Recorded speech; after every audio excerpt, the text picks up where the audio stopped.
Hi guys, oy. Hi guys, mo ni no. Day 3. So murag medyo naglubog naman atong tubig. Pero kinaw gyapon.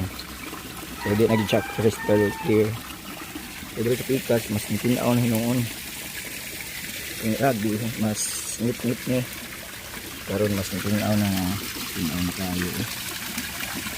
Paano naman kayo guys? Paano naman ka video na hilaw guys? Sa kabuok na patay isa. Diri nga pan do. Paano man Ay mapatay. hilaw guys?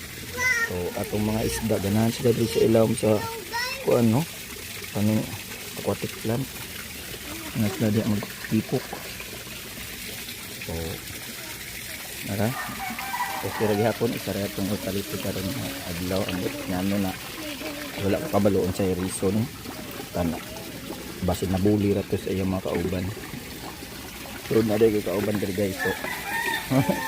Naw kauban na suko nganong nagvideo daw kuno ko. Nganong nagvideo agoy akong kape giinom. Ako man na daw filtration guys patubay kayo. Duha ka buok no. So naay mga dissolved oxygen. So nagpalit pa dahil og katong ECDC nga pump itong dako-dako ay para kong drown out survive itong isda og taas-taas nga oras yung taas-taas mga gani nga brown out.